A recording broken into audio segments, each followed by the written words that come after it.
Flamingo, a brand new long-range ground-launched cruise missile, was just released by Ukraine. It has a large warhead and a 3,000-kilometer stated range, with intentions to rise to 7 missiles every day by the end of the year. Military manufacturing is now scaling up to roughly 1 per day. When additional missiles are made accessible in Ukraine's arsenal, mass manufacture could change the course of the conflict. With Flamingo's long-range attack capacity, Ukraine will be able to target military targets and vital infrastructure located far deeper within Russian territory. These missile advancements for Ukraine are not only minor upgrades, rather they have important strategic ramifications. Thanks to recent advancements in missile technology, Ukraine can now possibly reach a distance of 3,000 kilometers. Additionally, Ukraine may now reach refineries, logistical centers, air bases, power plants, and other vital infrastructure by striking far beyond the Russian front lines. Ukraine has suffered greatly from its reliance on Western weapons,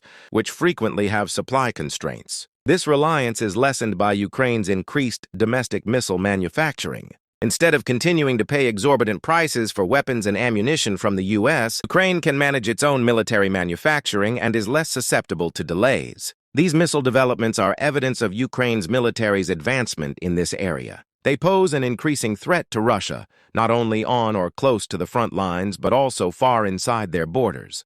That puts more strain on Putin's administration. Russia must now reevaluate the threat levels and assess its defenses against the new Flamingo missile type. Although many of Russia's defenses are losing their effectiveness, the country is not defenseless. What Russia can and cannot do is broken out here, along with the reasons why Ukraine's increasing missile capabilities are undermining Russian dominance. Given that Ukraine may attack 1,000 kilometers within Russian territory, Russia needs to protect a much wider area. This entails increased patrols, radars, and interceptors. This reduces Russia's available resources and makes life considerably more challenging overall. Every missile fired by Ukraine costs a lot of money. However, the price of Russia's defense against it, particularly inside its borders, mounts up rapidly. If Putin wishes to defend against these new long-range missiles, they must build enough air defense systems and maintain updated radar networks. If Russia doesn't protect its oil refineries and power plants, a few successful attacks might wipe out its little resources. The Russian leadership has to strike a balance between expectations at home and military demands. Putin's hold on power will depend on his ability to maintain public satisfaction while displaying strength and order in the face of power outages, damaged infrastructure, or rocket assaults from Ukraine. Russia must keep up with or surpass Ukrainian engineers' adaptations, workarounds, and new versions in order to limit Ukraine's potential. That requires resources and time, combining the political impact, strategic reach, and weaponry capability.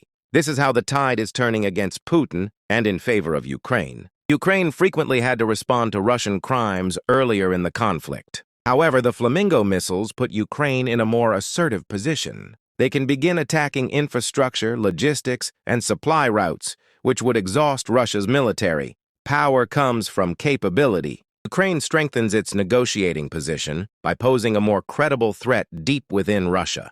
Moscow must face the consequences of its ongoing aggressiveness. This could lessen Russia's objectives or at least make them more receptive to talks and ceasefires. Meanwhile, foreign players find it more difficult to justify restraint or aid limitations in light of Ukraine's advancements. Western allies will be more inclined to back Ukraine's right to a strong defense if it can launch an autonomous attack deep into Russia. Furthermore, American assistance becomes more effective, credible, and politically safe if Ukraine is less reliant on U.S. approvals and weapons. The Trump administration's focus on America first and reduction of open-ended commitments would allow Ukraine to continue receiving military intelligence support during its conflict while limiting U.S. exposure and thwarting Russian aggression. Putin has made repeated attempts to portray Russia as powerful, unbeatable, and equipped with advanced military hardware that terrifies enemies. That story is called into question when Ukrainian rockets strike deep into Russia. It demonstrates that the Kremlin is unable to completely defend Russian territory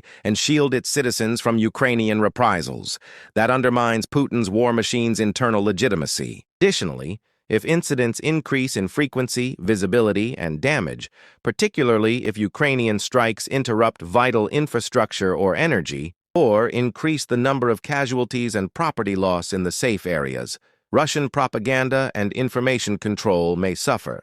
Long-range missiles are more vulnerable to interception, more difficult to maintain, and more difficult to precisely steer across great distances. Russia might create or use better radar, jamming, decoys, air defenses, etc. Ukraine needs to guarantee that these missiles hit their objectives, that the warheads work, and that the production quality is constant. Ukraine may get more desperate and target vital infrastructure. A larger global concern is that Russia might exploit the escalation argument in diplomatic forums to oppose U.S. assistance or threaten reprisal against U.S. interests. Because of concerns about potential retaliation or escalation,